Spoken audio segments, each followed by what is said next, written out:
On va parler maintenant d'un bel endroit, direction Berneuil-en-Bray, c'est au sud de Beauvais avec Rémi Feuillette qui est avec nous aujourd'hui, accompagné de Sabine. Bonjour. Bonjour. Bonjour. Aujourd'hui, c'est le château de la Belle au Bois dormant.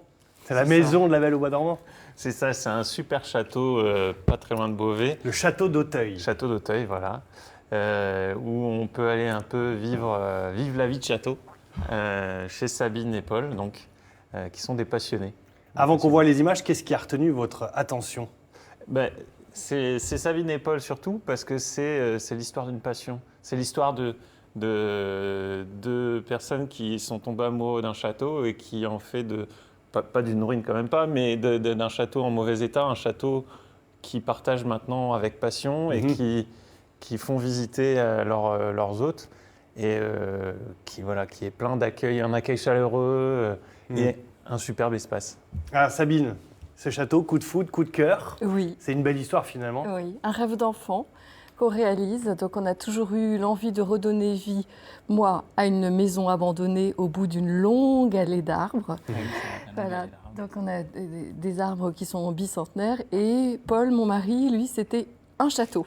Donc on a conjugué, on a conjugué nos rêves et on est arrivé à Auteuil en 2003 avec 3 petits-enfants, assez sous le choc parce qu'on venait d'une maison absolument parfaite, toute blanche, toute propre. Et là, on est arrivé dans un vieux château tout cassé et tout sale, là, disaient les enfants. Allez, voyons les images justement de ce château, de cet endroit magnifique. On va commenter en même temps que l'on voit ces images. C'est un château qui date de quelle époque déjà ? Le premier château a été construit au XVIe siècle et reconstruit au XVIIIe. On voit l'importance de la bâtisse quand même. Hein. Oui, c'est un grand bâtiment qui fait à peu près 1500 mètres carrés habitables. Ça, c'est votre allée. C'est notre fameuse allée, voilà. La coupure entre le monde réel et le monde Oui, monde du château. C'est un château qui rappelle un peu les briques rouges aussi de la Picardie et du Nord. Mais oui, parce qu'en fait, on est en pays de Bray, c'est le premier Bray veut dire bout, et du coup, on est dans le pays des briques et tomates. Et des potiers. Et des potiers. Voilà le grand salon, la chapelle. La petite chapelle attenante au château. Oui. Nos belles fleurs. Je suis très fière des fleurs. Moi, vous voyez, qui a été élevée en appartement. Là, maintenant, je suis passionnée de jardin.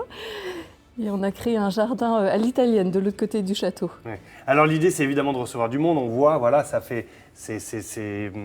permet de montrer un petit peu la culture locale, mais ça permet de recevoir des gens du bout du monde, véritablement. Oui, on reçoit à peu près 80% d'étrangers.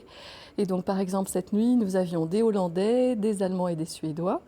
Et les étrangers sont fascinés par la culture française, absolument fascinés, au point que nos hôtes professionnels, qui sont des hôtes fidèles, qui viennent une semaine par mois depuis 2-3 ans, maintenant n'ont qu'une seule envie, c'est d'organiser leur réception d'entreprise chez nous et faire venir et découvrir le château d'Auteuil. Alors, on voyait sur les images, vous êtes au milieu de la nature, mais vous n'êtes pas au milieu de nulle part. Hein. L'avantage d'être pas loin de Beauvais, c'est qu'on n'est pas loin d'un aéroport international. Oui. Ça c'est important aussi pour attirer la clientèle étrangère. Oui, parce qu'on est à un quart d'heure de l'aéroport.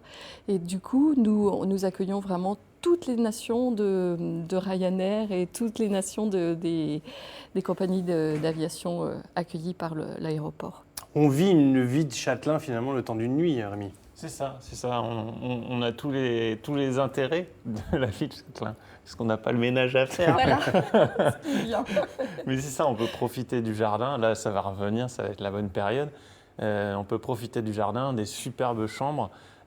Bientôt, dans quelques mois, on pourra profiter d'un espace bien-être. Oui. Voilà, et on a le droit à la petite visite des pièces.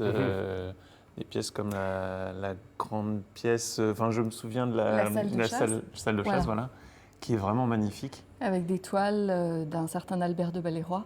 Et cette salle de chasse est la seule pièce restée authentique et témoin de cette époque, voilà, en France. Alors ce chantier était immense, on imagine que ce n'est pas évident de passer de cette villa à la nouvelle vie avec l'investissement que ça demande, mais là vous êtes en train de rénover la chapelle avec un programme de mécénat. Exactement. Donc la chapelle a eu un gros souci pendant des années, c'est que sa poutre maîtresse a servi d'éponge à l'ensemble de la toiture. Parce qu'en fait, le château n'a pas été habité pendant une quarantaine d'années. Donc pas habité, pas de soins.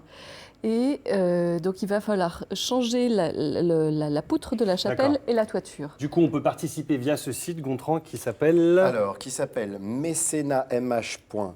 .com. Après, vous trouverez en tapant Château d'Auteuil ou voilà, il y a toutes Et les là, on peut informations. faire un don pour participer justement Exactement. à la rénovation de ce patrimoine. Voilà, si vous habitez dans le secteur, n'hésitez pas.